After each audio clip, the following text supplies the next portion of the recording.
Welcome to the Fantasy Football Prophet Podcast, hosted by Craig Phillips and Jeff Torrey. Visit us at fantasyfootballprophet.com. And now your hosts, Craig and Jeff. Welcome everyone to the Fantasy Football Prophet Podcast. I'm Craig Phillips, joined as always by Jeff Torrey. And today we're talking a little 2022 fantasy football again for everybody here that's not playing for a championship this week. We want to talk a little bit about next year, get us going for that, what we think about quarterbacks this time. We've done running backs, we've done wide receivers so far. Go back and check out those episodes if you want to see our thoughts on running backs and wide receivers for next year. But here we go, quarterbacks. We're going to rank our top 10 currently. We're going to we haven't even discussed this at all. We're going to talk this out on the show right here. I'm actually, number one is usually like a sure thing, right? They get at a lot of positions. Running back, it was a sure thing, Jonathan Taylor. But quarterback, what are you thinking right now? Is it, I mean, there's a couple options, right? I think there's two in my mind. I would agree. I think there's two. I wouldn't be mad either way. Mahomes and Allen, right? Yeah. And I lean Allen now because of what he's able to accomplish the last 2 years. I really like what he brings. Mahomes is great too. You can't go wrong with either. But Josh Allen has been, he's just been more productive the past 2 years. Mahomes, could he be, that transcendent QB once again? I mean, the guy is he's the fourth QB overall right now. He's not bad by any stretch of the imagination. But Josh Allen has just been a little bit better.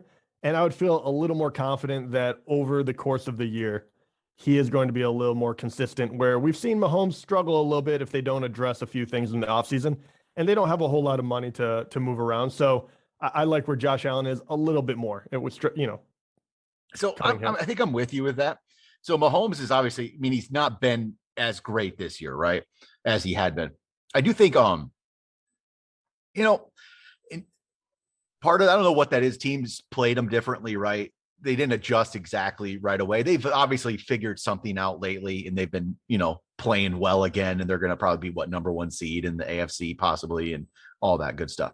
So he's playing great, but because it's not just this insane production like it was before, Josh Allen is right there. And then Josh Allen has the rushing, which Mahomes doesn't. That's what puts Josh Allen over the edge for me. And Josh Allen has, better receivers right now in a way. He's getting, not fully, like wide receivers, I'll say, because still Kelsey there. But Kelsey hasn't been lights out every week either. Tyreek Hill still hasn't been lights out every week. Allen's receivers, okay, maybe not better, but they're not far off. They're good. Yeah. They're very good. Stephon Diggs is great. He has a lot of weapons, and he has a tight end emerging too. And Singletary is, their running game is starting to come around a little bit. They're giving them a few more carries, but really Josh Allen, he could be the leading, rusher on that team any given week as well. So you have to love the upside of that. You really do. So I think Josh Allen, number one. I think you go Patrick Mahomes, number two. And I think that's a pretty good start to a list. I think that's a good one too. Number three, I think you can go many different directions here. Yeah. Many different directions. Okay, let me throw out some names, I guess. There's Kyler Murray. There's still Lamar Jackson. He's been hurt. He's still around. There's Kyler, Lamar, Herbert, Dak. I don't know what Stafford. You could throw any name in there if you really wanted to. Anyone that is in the top 10 this year, right? I'm not going to put Brady that far up there, but Brady the last 2 years might actually deserve to be up that high. Well, I'm not going to. The age, everything scares me. He'll be probably lower to the bottom of the top 10. But yeah, if you wanted to, you absolutely could do all of that. Dak, if you wanted to make the argument that, he's going to bounce back because this was kind of a, comeback after the injury and all of the weird stuff that happened with all of his wide receivers, he has an incredible amount of talent. They've been playing really well. The last game we just watched was insane. So you could even make an argument for him. Personally, though, I think I'd go with Murray. I think Murray the sky's the limit for the guy. He got hurt this year, and I think that is really one of the reasons he cooled off, and he's kind of where he's at the moment. He's outside the top 10, but that's only because he had to miss a handful of games. Everyone has a couple of bad ones, but man, did he start off incredibly hot. And once again, we're talking about running and throwing. Mm-hmm. He has everything. So once you get all the pieces put back together, I really think that it would be crazy not to take him in the probably top 5, but in the top 3 for me, it's kind of a no-brainer. I like Murray here. He has good receivers too. He has just running ability, all of it. I like Kyler here.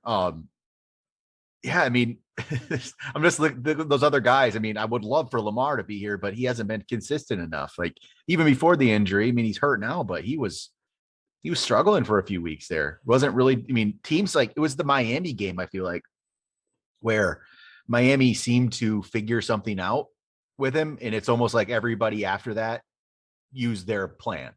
And it really hasn't been the same since. Here's a really interesting one. I don't know where Lamar will end up on my list, to be quite honest, because there's a lot of quarterbacks that are very deserving of being in this top 10 area. But Lamar is very intriguing because I don't know what to make of this year completely. Mm-hmm. I do wonder how much better would he be just by giving him what we think is going to be a primetime running back with Dobbins. Mm-hmm. If you and Gus Edwards should be back. I mean, they pretty much every running back they use now won't be on the team, right? Yep. That's how like injury prone they were early on in the year. How much does that actually change his numbers? Because now you can have that dual threat. He can run more. Andrews and him still were on the same page. I mean, he put up big numbers with Andrews. So, and Hollywood Brown completely fell off the face of the earth the second half of the year.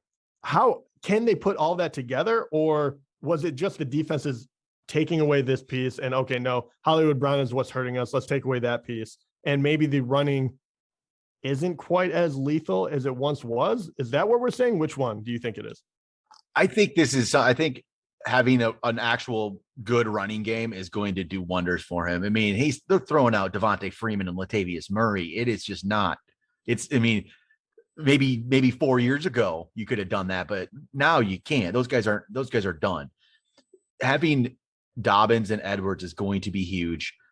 Marquise Brown showed he's good. He can play. And Andrews is a top 3 tight end. And Rashad Bateman, I think, is only going to be better, having, being in there for a full year. We even saw Prochet kind of come around a little bit. I do think that they will have more and more weapons on that team for him. I really think Dobbins, if he stays healthy, and he's the same guy that we saw kind of like getting really excited about him in the offseason, I do think that he transforms that offense. Yep. I really do think that he helps Lamar get back. But that's a lot of question marks. We're talking about Lamar here a lot, but what do we put it for? Is it Lamar? Is it Dak? Is it Herbert? Is there another name that you would want over those guys? Is it Burrow? Even look how good he was. Yeah, Stafford, he set a record. Aaron Rodgers. I do have one in mind that I think I would go with. And it wouldn't be Lamar. It would be, I think personally, right here, I'd probably go Herbert. Yeah, I think I'm with you. Herbert, he's number 2, I think, on the year right now. I mean, injuries have obviously made it so he's able to jump a couple guys, but Herbert's been really good. He's had a couple games where he struggled. Even this past week, he kind of struggled at times, but he has good he has good receivers. He has a good running back. Yeah, tight end, it's iffy right now, but with Jared Cook, but we'll see what they get. But Justn Herbert, in only 2 years, he's looking great. I think that's a good, solid pick for number 4 because I think you feel just really comfortable with him there. And he really can give you those giant games, right? We've seen the 50-point game in standard, and he's also had low games, but name me a quarterback, even Josh Allen has had games where you're in the low teens and you're like, they all have. They all have. So, if that's the case, man, I take the upside. Herbert has a giant arm and they keep putting weapons around the guy.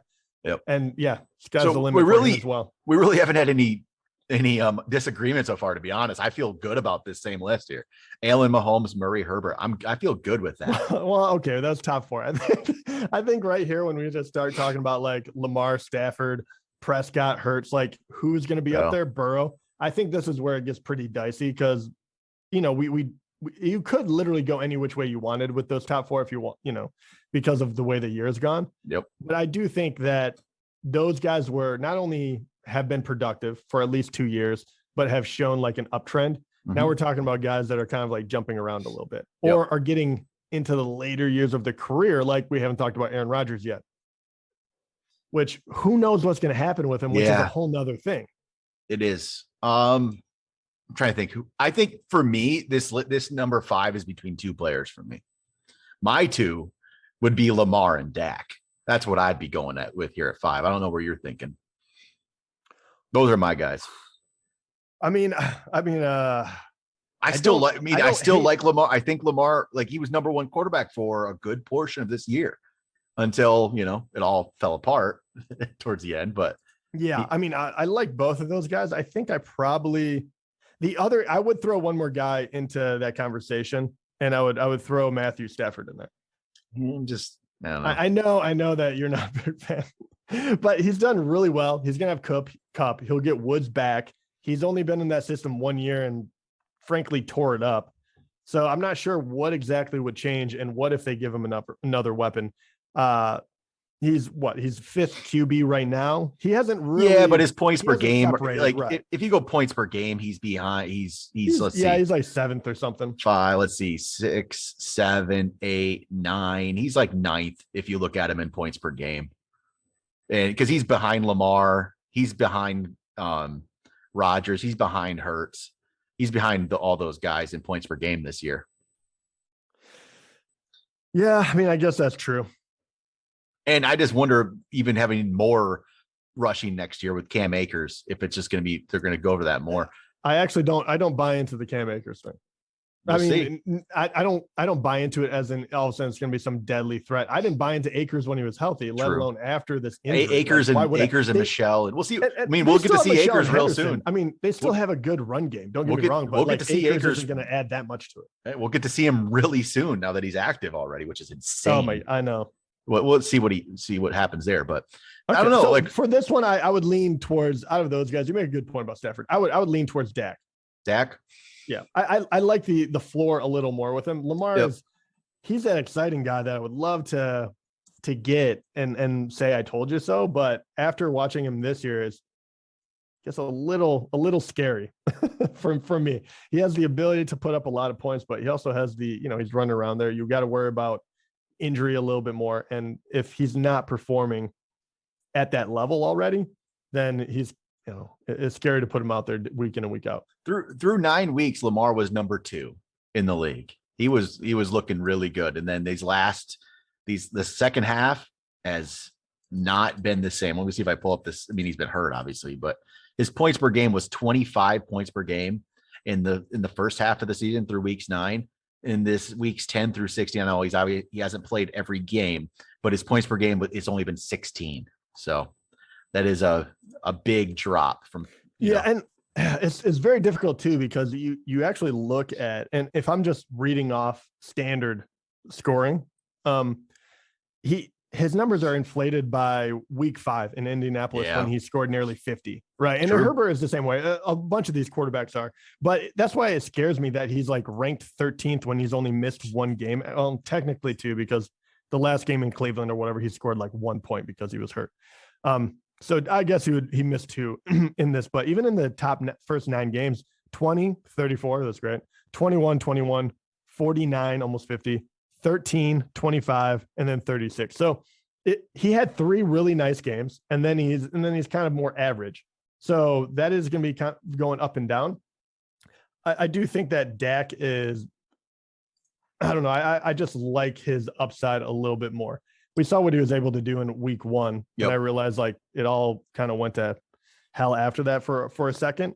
But even when he was not playing, or we didn't think he was playing as well, okay, if the stretch between week 13 and 15 is what killed him, right? And a lot of quarterbacks have these stretches, but he did 13, 12, 13 again. And other than that, he's, I guess 11-2. He had, the second half of the season has been terrible for him. Right. I'm good with putting him at 5 though. With the players he has, with CeeDee Lamb, with Amari Cooper, Dalton Schultz has emerged as a good tight end. He's going to have a running game. It's going to be probably a split between Pollard and Zeke next year, you got to think. But he's going to have a running game. He has all kinds of weapons. I think Dak, it just feels like a very solid option at number 5. I like him. And I really do I kind of like where you might be able to get him too, because everyone was overhyped him right after the injury, because he was freaking out of this world in the first half of last year. And now that he comes back, everyone had these high expectations. And now that he was just good, everyone is kind of off of his bandwagon. And I feel like this is the time to no. He has a year after that horrific injury. Like he has all the confidence in the world. They're doing pretty well. They've definitely like tied up the defense, which not actually that good for fantasy because you want him to throw. But they've given all of, he has all of the weapons, everything at his disposal. So I think that this year under his belt is going to do him wonders. I think that he'll actually be better next year. All right. So that's our top 5 so far. Allen, Mahomes, Murray, Herbert, Dak, Prescott. Number 6. So we talked about Stafford, talked about Lamar, Aaron Rodgers. Man, what's the play here? Stafford, think about this. I'm thinking about Stafford here. Stafford having Cooper Kupp, Robert Woods, Odell Beckham. That seems pretty good. Oh, without a doubt. I mean, but you did make a really good point. Like, I think that the amazing games he had kind of made me blind to the times he just kind of went completely cold. Like the 3 picks he just threw last week. Yeah. I mean, last week he scored under 10 in standard. Yeah. Yeah. I mean, so I like Stafford.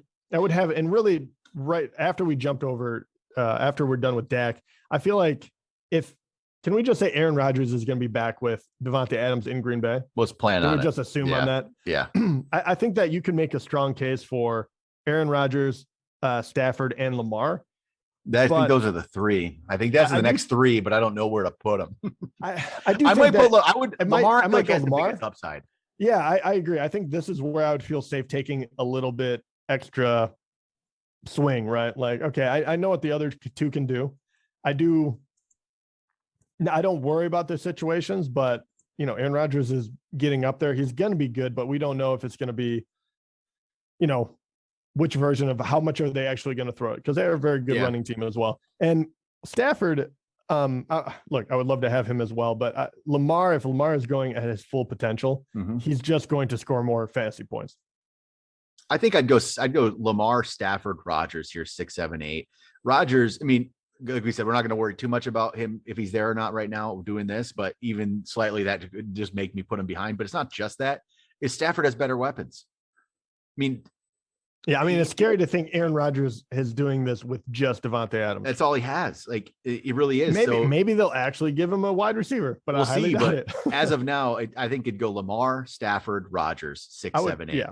I'd be very okay with that. And Lamar's upside is just too big. It's just huge. Like how much upside he has. So yeah. And once again, we make this and it would be clearly if I had any pick and I had to take a QB, this is who I would take. But this is why it's going to be so interesting in the draft because, how close are they? And how much does age actually factor into a QB? Because we could even put Brady in the top 10, assuming he finishes healthy. Why would you? He's going to be 45 years old. 45, and the guy is putting up crazy good numbers still. He's going to have some of the best weapons. I mean, he's going to be 45 next year. That's insane. I was trying to think how many years ago was that everyone predicted his downfall and was like, it's been a while. I mean, yeah. All right. So I don't know. We have 2 more spots left here in our top 10. I think there's a couple options. Joe Burrow, been looking good. Russell Wilson. Yeah, Jalen Hurts. Back. Well, there's one guy we have not talked about that Tom Brady. Tom Brady as well. Yeah, he definitely should be in the conversation. Were we just getting rid of him? No, the one guy that I don't know what it's going to shake out to be, but if Deshaun Watson plays. Yeah, I don't know. I don't know where he's going to be. Who knows where he's going to be? He's not going to be in Houston. I don't either. Who knows? That's the thing. Deshaun Watson, I feel like he makes the top 10. I feel one of it. If he is going to play, I feel like he makes the top 10. So there's a couple. I would think there's still a couple spots for him. It's like, okay, do the Eagles believe in Hurts or not? I still don't know if they do. If they don't, they go try to get Watson. He'd be the a other great one, fit there. Carolina. I think they know they have nothing. If they don't know by now, they know they have nothing. Eagles are still unsure. I think Carolina's going to make a big play for him. So that's somebody that'll be interesting. What'll happen there? Can you imagine that you have the guaranteed, once again, as if McCaffrey stays healthy, you have the automatic dump to him. And then DJ Moore all of a sudden becomes very relevant for me. You have Terence Marshall, who is a rookie this year that looks like he has promise if he had a quarterback. Right. And then Robbie Anderson, I have no idea if he will still be there or not, but you have that deep threat, which, we've seen that Deshaun Watson is able to use that with Will Fuller and whatnot. Mm-hmm. I just feel like if he goes to a place like that, we won't put him on this list, but I just wanted to say his name because he hasn't played it all this year for, good reason. But if he plays, I feel like he would make the bottom of the top 10. Or just like a team like Denver. Denver could use him. There's a few teams like that. I mean, really, can you imagine Jerry Jeudy, which you love already, getting him? That would be an awesome spot because Bridgewater's not it and Locke's not it. We know this. They need Jerry Jeudy, Sutton, Noah Fant. Go get yourself an actual quarterback. Your talent right now. Yeah. Yeah. They need to go get themselves Rodgers. I don't think Rodgers is happening for them. They need to go get somebody. So, or does Pittsburgh one without Roethlisberger? Oh. Yeah. I mean, are they going to hand it? I mean, Roethlisberger, I feel like is done. Like I don't see any way around that. So do they really believe in Haskins enough to give him a year? Because even if they draft someone, they're not starting a rookie. Like I don't see anyone in the draft that they're trotting out there. No. So they should, we'll see. There's a lot of interesting options. We'll see what happens, but all right. Final two spots, 9-10, Burrow, Russ, Hurts. I think Hurts stays out of it for me, honestly, just because of the unsure if he's for sure their guy. I'm just not 100% positive. I think he's shown enough. Like he again could be good value in fantasy if he's the quarterback. If we know he's the quarterback, he's going to end up going higher. But even though I don't think he's going to go that much higher, to be honest, I just don't feel like he's going to venture out of this range no matter what. But I really liked what I saw from Joe Burrow this last week. There's probably a little recency bias here. I was just saying this last week. But it's not just that. It's the receivers he has. Without Jamar Chase, T. Higgins, Tyler Boyd. I love I really do like his upside. I once again, I feel like we broken record, but what scares me about him is he has shown that he is making strides forward. And yes, you cannot do anything but love the young core that they put together. That offense is moving up in leaps and bounds, but it does not excuse what he did in the second half of the year. And when I said like Dak was bad, I mean, Burrow was kind of on another planet where you almost like droppable because he never really had that huge game until last week. And then, I mean, listen, from week 9 on, he had 7 points, 11, 18, 18, 26, 14. I mean, you're happy with 1 week, and even that is not a game-winning performance. And that is what kind of scares me. He is not the only one that has had a stretch of bad games, but even early on, he doesn't get into the 30s all that much. I would love to see that jump, but because of that, I kind of lean towards like Russ. In Russ, we're just looking at Russ as that was the finger injury, right?